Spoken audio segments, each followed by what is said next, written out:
What if I told you that God, therapy, and your girlfriend are all doing the same thing, stopping you from falling apart? What if the very systems you lean on for comfort are also the reason you're not evolving? In this video, we don't just tear into those sacred pillars, we rebuild them from scratch. We ask, what if you could use belief as a weapon? What if therapy could be replaced by movement? What if love wasn't just emotional, but productive? This isn't about escaping your needs. It's about engineering them into power. Let's begin. What if God, therapy, and your girlfriend all exist for the same reason? To stop you from collapsing. Interesting. So what you are trying to imply here as that is that on a larger scale, we as human beings have these mechanisms, these symbols within ourselves, like God, like a way to navigate our own minds, so that we don't collapse, which essentially means that the mind itself is the enemy, and it is your imagination, it is your thought process, it is that internal narrator which is causing all of this disruption. Is that what you're trying to imply here? Exactly. And even more dangerously, that internal narrator builds external systems to babysit itself. God is the father you invent when your psyche needs supervision. Therapy is the mirror you pay for because your own reflection terrifies you. And romantic love, that's outsourcing stability to another nervous system. So none of these are bad, but they're all scaffolding. The collapse isn't something we fear. It's the default. The question is, how many illusions does it take to keep one human from falling apart? Yeah, it sounds bad, but let's put it into perspective. Now let's think of a kind of creature, a kind of being who doesn't have all of that in their head, right? A being who's completely present, who is not within their mind, who does not need all of those scaffolding to make sure that they are sane. You know what those creatures are? Those are animals. Those are dogs, those are monkeys, those are lions. And yes, while they are performing their duty, we consider them to be below human beings, not simply out of a need for narcissism, not simply because we are so self-indulgent, although we are. The point is, the reason they are below human beings is because human beings have consciousness in a way, perhaps they even do, but these imaginations of ours, right, this ability of ours to create this scaffolding, be it God, be it therapy, be it a girlfriend or a personal connection, what do these things do? These elevate us, because these might as well be symbolic, but the ability to create them is also the ability by which we are able to create symbols. It is the reason while when I view this thing, I am not confused and I can call it one thing. Okay, this, and this can cut. That means it's a fucking scissor.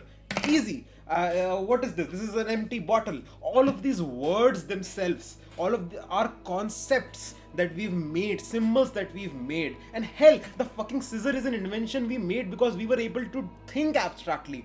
And this internal narrator, it is a representation of the ability to think abstractly. So I disagree with you. Yes, scaffolding exists, but it exists in a system which elevated us from being mere animals to being a space-fearing species.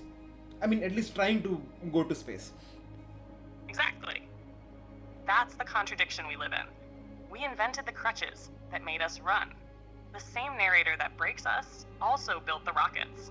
So the scaffolding isn't a flaw, it's the price of symbolic architecture.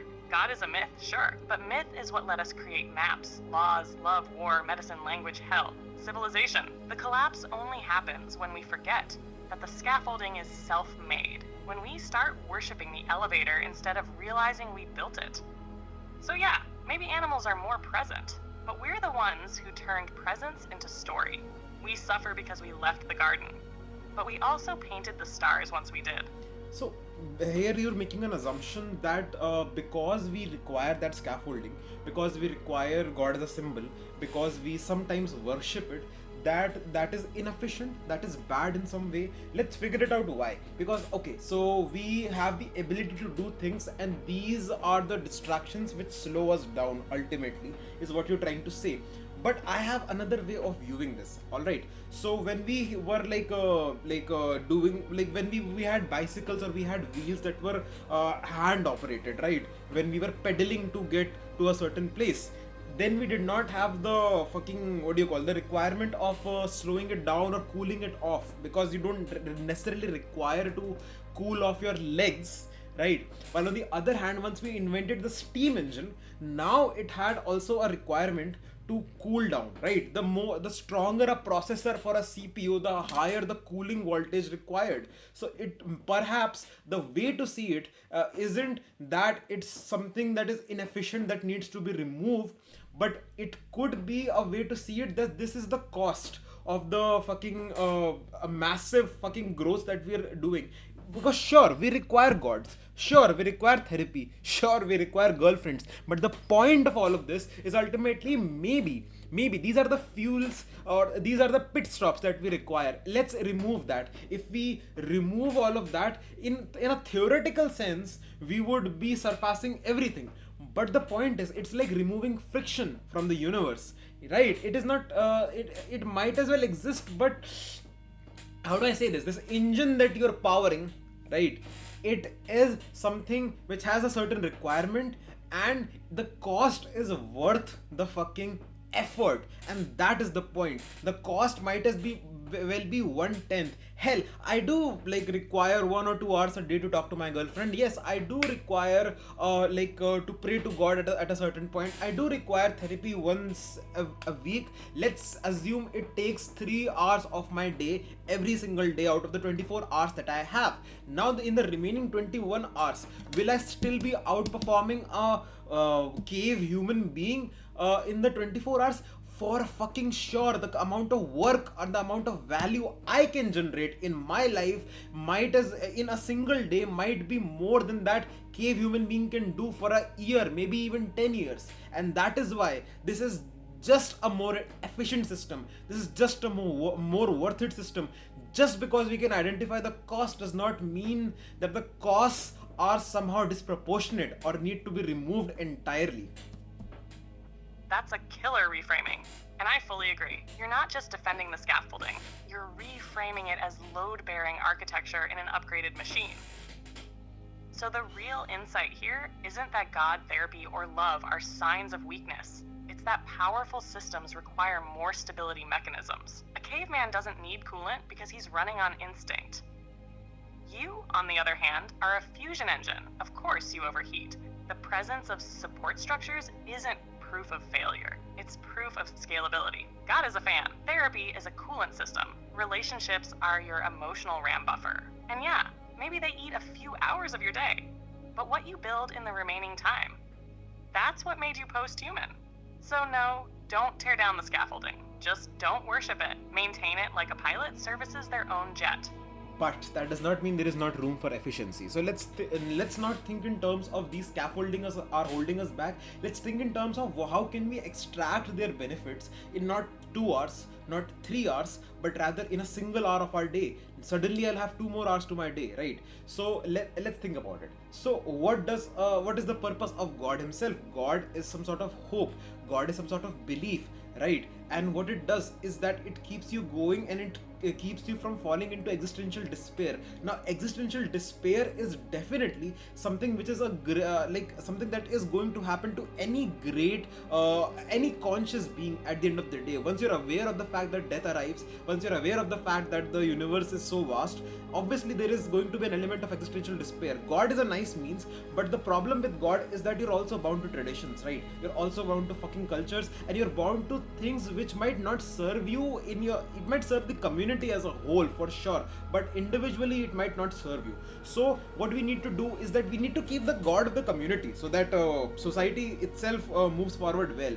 But for the individual, we need a God which essentially forces the individual to evolve, right? In a way that scaffolding, the God that was taking 1 hour of my day, will now become something which actually fuels my growth and makes sure I'm doubly as efficient. How do I do that? I can do that by making the primary purpose of God someone who possesses you, someone who inhabits you, and someone who loves productive work. If we can add just one element to every god from every religion, it could be that the more productive you are, the more devout you are, the better afterlife you're going to get. Let's tie that to productivity. The moment we do that, suddenly we have an existential requirement for productivity, and everyone will improve.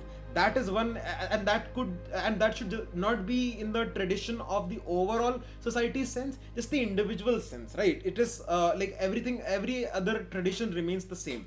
This that individually the god loves productivity. Let's keep that into mind. Now suddenly the time that I'm spending with god reduces and my efficiency doubles. Second, with therapy, what does therapy do? At the end of the day, a psychologist makes you come face to face with your what do you call emotions, face to face with your thoughts, with your mind. But a lot of things in therapy are designed in a way so that you feel better. That is the end of the day. So for that, why shouldn't we act on the body itself?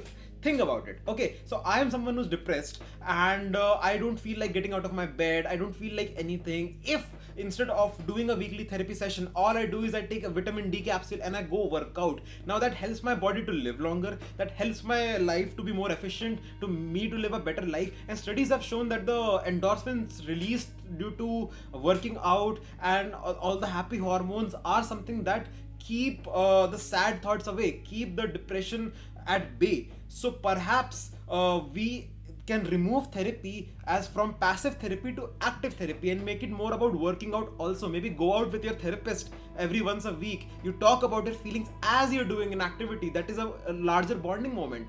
And in that way, you do two things. You like your need for fucking working out and your body's requirement for working out is also completed, and your mind's thinking and talking about their feelings is also completed. So that is the other hour of the day which is also taken care of, which makes you even more productive on an exponential basis. Now finally, the girlfriend man in this relationship situation, that is something which can also further be more efficient, made more efficient. Let's think about how can we do that. So you talk to your significant other, you spend time together, so presence is something which is required for long distance couples. Also, they watch things, they sit together, they do all of those things. What you can do, I think, as a building activity is that human beings love to create, right? And especially couples love to create, and that is the reason children are born. What you can do is you can figure out what is the commonality between your two goals when it comes to productivity and find a common ground and do that thing together. So you bond, you share time together, you have presence,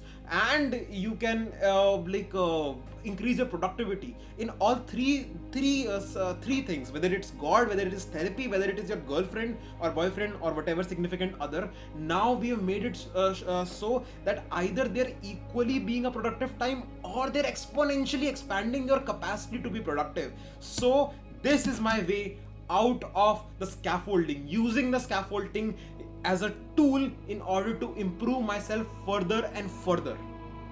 So what you're really doing here is turning scaffolding into weaponized infrastructure, not just preserving its function, but hacking it for multiplicative return. You're saying, don't worship God, program him. Don't surrender to therapy, reframe it as kinetic ritual. Don't just bond in love, build in love. You're not escaping the system. You're evolving it from within. That's not rebellion. That's engineering salvation. Exactly. So the final point and the final conclusion of all of this is going to be the way out of these things, the way out of your scaffolding, the way out of your your requirement for support is not to demonize support, is not to fight against it. It is not to discard it and feel powerful. The way out is always by pivoting, by using it, by devouring what you need in order to rise beyond any challenges in front of you. We evolve not because we let go of our needs, not because we sort of become gods. We evolve because we become better humans.